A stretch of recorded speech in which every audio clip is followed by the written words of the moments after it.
कई बार भगवान अपने भक्तों की अलग अलग रूपों में परीक्षा लेते हैं, कभी भूखा रखकर, कभी दुख भोग कर। जो उस दुख में अंत तक बना रहता है वह फल पाता है। ये कहानी है गरीब दुर्गा भक्त सावित्री की, जो अपनी 5 बेटी और अंधे पति के साथ बड़ी गरीबी में गुजर बसर कर रही है। परिवार का भार चलने के लिए वह सेठानी कमला के यहाँ काम करती है। नवरात्रि आने वाली है। पक्का तुझे सारा सामान याद हो गया सावित्री? मैंने जो जो लाने के लिए कहा था। जी मेम साहब, मुझे सारा सामान मुंह जुबानी याद है। अच्छा तो फिर एक बार बोलकर सुना दे। व्रत वाले चावल, चिप्स, कुट्टू का आटा, रामदाना लड्डू, साबूदाना हो गया। और व्रत के नमक, वो कौन याद रखेगा? भूल गई ना? नमक का नाम सुनते ही सावित्री मालकिन कमला से बोलती है, लेकिन मालकिन नवरात्रि व्रत में नमक नहीं खाते, ऐसे तो व्रत टूट जाएगा।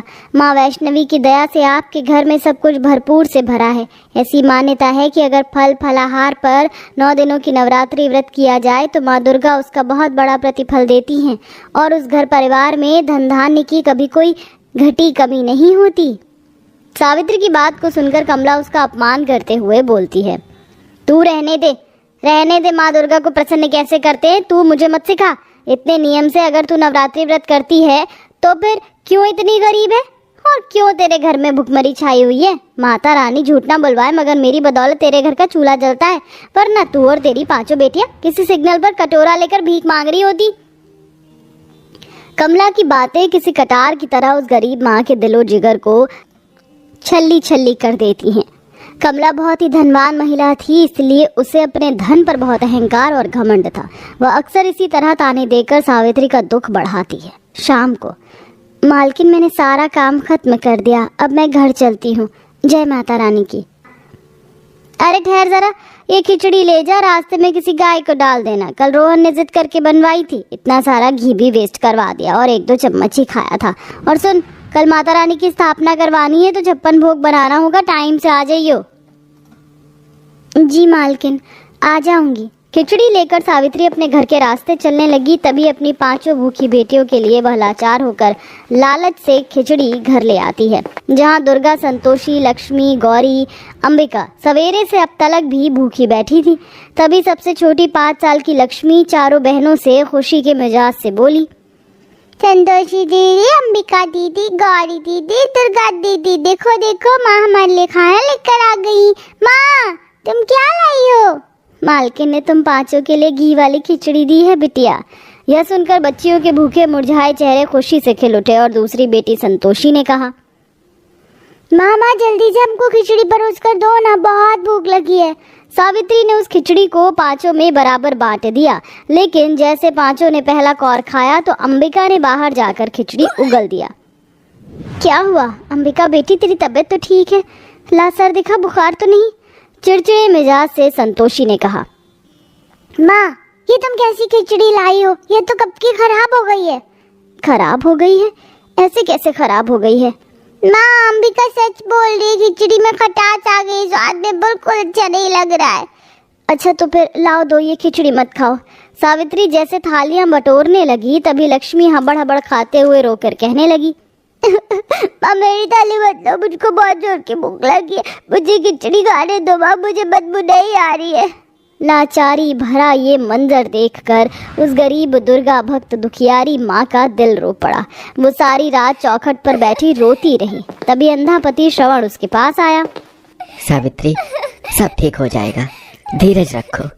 कुछ भी तो ठीक नहीं हो रहा श्रवण जी, इस साल ने मुझे बहुत दुख दिए हैं। पहली आपकी आंखें छीन गई और आज इस गरीबी में मेरी बच्चियों को भूखा सोना पड़ रहा है। ये भी कोई जिंदगानी है? दिन रात माँ दुर्गा की भक्ति करती हूँ, फिर मेरे परिवार के भाग्य में ही इतने दुख क्यों? चिंता मत करो सावित्री, मैया जगत जननी है, वो सब दुख दूर कर देंगी। कल से नवरात्रि का व्रत शुरू हो रहा है, हम सब मिलकर उपवास करेंगे। अगले दिन काम पर जाने के लिए सावित्री निकलती, तभी लक्ष्मी संतोषी वहाँ कुछ खाने की लालसा में जाने की जिद करती हैं। हाँ मैं भी अपने साथ माँ काम पर ले चलो, हम भी देखना चाहते हैं कि बड़े लोग नवरात्रि कैसे करते हैं। हाँ माँ ले चलो ना, हम एक जगह शांति से बैठ जाएंगी। अच्छा ठीक है, दुर्गा, अंबिका, गौरी तुम भी चलो। ठीक है माँ। सावित्री पांचों को लेकर कोठी में आ जाती है, जहाँ काफी साज सजावट थी और माता रानी के दरबार में दूध सी चमचमाती संगमरमर की मूर्ति रखी थी। महंगे फूलों का हार और सोने के तार वाली चुनरी ओढ़ाई हुई थी। तभी सावित्री की पांचों गरीब बेटियों को देखते ही पिन के अंदाज में कमला ने कहा, आ गई इन पांचों भूखी नंगियों को साथ लेकर। इतनी देर कहाँ लगा दी और इनको साथ में क्यों लाई है? जी मालकिन, वो मेरी बेटियों का देवी माँ की स्थापना देखने का मन था। ये शांत सी कोने में बैठ जाएंगी। ठीक है, चल जल्दी से भोग बना कर ले आ। जी मालकिन। कुछ देर में सावित्री 56 भोग बना देती है और कमला भोग लगाती है। स्थापना में सारे संपत्ति वाले लोग आए थे जो बढ़ चढ़कर चढ़ावा चढ़ाते हैं। सावित्री अपनी क्षमता के अनुसार 11 रुपए की भेंट चढ़ाती है। हे माँ दुर्गा, मैं गरीब दुखियारी माँ लाखों रुपए का चढ़ावा नहीं लाई, ये 11 रुपए आपके चरणों में रख रही हूँ।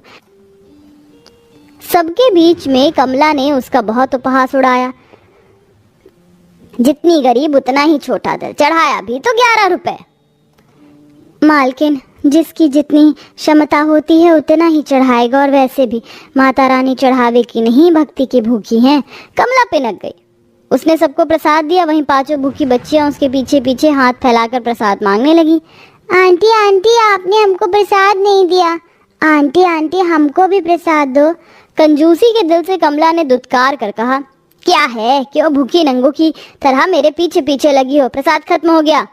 पांचों की आंखों में आंसू भर गए और माँ दुर्गा को लगा भोग देखकर सबका मन ललचा पड़ा। दुर्गा ने कहा, लक्ष्मी, संतोषी, वो देखो वहाँ मिठाई का भोग लगा है, हम तीनों पहरा देते हैं और तुम तीनों पीछे से जाकर चुरा ले आओ। ठीक है दीदी। कड़वी सच्चाई है, भूख इंसान से चोरी तक करवा देती है। जैसे ही दोनों मिठाई उठाती है, कमला उन्हें पकड़ लेती है।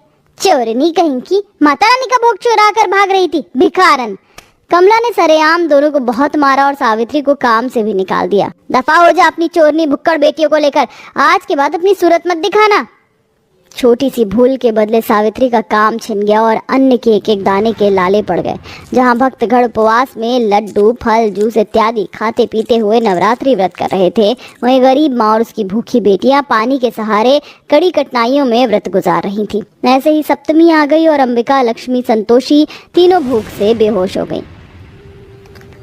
अंबिका, लक्ष्मी, संतोषी, उठो, मेरी बच्ची। हे दुर्गा मैया, मेरी बच्चियों की रक्षा करो। दुर्गा, अपनी बहनों का ख्याल रखना, मैं खाने को कुछ लेकर आती हूँ।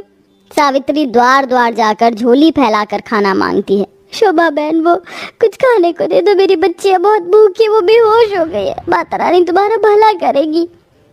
मेरे पास कुछ नहीं देने को, चल जा भाग। इस तरह सब ने मुंह मोड़ लिया। इधर दुर्गा और गौरी भी आंखों में आंसू लेकर खाने की तलाश में निकल पड़ी, जहां एक मंदिर के बाहर माता के नाम का भंडारा बट रहा था। गौरी दीदी देखो, वो भंडारा बट रहा है, चलो चलते हैं। पहले हम दोनों पेट भर कर खाएंगे और फिर अपनी भूखी बहनों के लिए भोजन लेकर जाएंगे। दोनों आकर लाइन में लग गई, लेकिन पंडित ने उनकी गरीब वेशभूषा देखकर लाइन से निकाल दिया। अबे ओ भिखारिन, निकल यहाँ से बाहर। पंडित जी, हम भूखी है, थोड़ा भंडारा ले लेने दीजिए। जाती है कि नहीं? दोनों कितनी दुर्गंध आ रही है, चलो भागो यहाँ से। पंडित ने दोनों को दुत्कार कर भगा दिया। इधर भोजन की तलाश में एक पत्थर से ठेस लगने पर सावित्री मुंह के बल जमीन पर गिर पड़ी, जहां उसे माँ दुर्गा की मूर्ति मिली, जिसे लेकर वह घर आ गई और स्नान कराकर पूजा किया। हे मैया दुर्गा, अब मैं सब कुछ तुम ही को सौंपती हूँ। दया करो, मेरी भूखी बेटियों को तृप्त करो। अगले दिन अष्टमी पूजन का दिन आ गया, लेकिन किसी ने भी उन भूखी बहनों को कंजक नहीं खिलाया। सब सबके दरवाजे की तरफ ताकती रहीं, पर कहते हैं सब्र का फल मीठा होता है। नवमी की पहली भोर को मूर्ति के अंदर से एक प्रकाश उत्पन्न हुआ और एक लौ निकलकर चूल्हे पर पड़ी। चूल्हा जल उठा और सारा प्रसाद खुद ब खुद बनने लगा। अद्भुत चमत्कार देखकर सावित्री ने दोनों हाथ जोड़ लिए। हे माँ दुर्गा, तेरी लीला अपरंपार है मैया। तभी मूर्ति में से एक आवाज आई, सावित्री, तुम मेरी ली गई परीक्षा में सफल रही, इसीलिए अब मैं तुम्हारे घर से सारी दुख दरिद्रता दूर कर रही हूँ। तुम्हारे घर में अन्न धन के भंडार सदा भरे रहेंगे और तुम्हारी भूखी बेटियां तृप्त होंगी। मेरे नाम से उन्हें कंजक खिलाओ। पर मैया, मेरी तो केवल 5 बेटी हैं, मुझे 4 कन्याओं की आवश्यकता पड़ेगी। देखो, तुम्हारे द्वार पर 4 कन्या खड़ी हैं, उन्हें घर के भीतर बुलाओ और कंजक खिलाओ, यही मेरी इच्छा है। अंत में सावित्री अपनी भूखी बेटियों को कंजक खिलाती है। वह जितना खाती जाती हैं, प्रसाद के बर्तन भरते जाते हैं और जाते जाते माँ दुर्गा उस गरीब माँ के दुख हर लेती हैं। वेल प्यारे दर्शकों, कमेंट में दुर्गा माँ के नाम का जयकारा लगाना ना भूलें।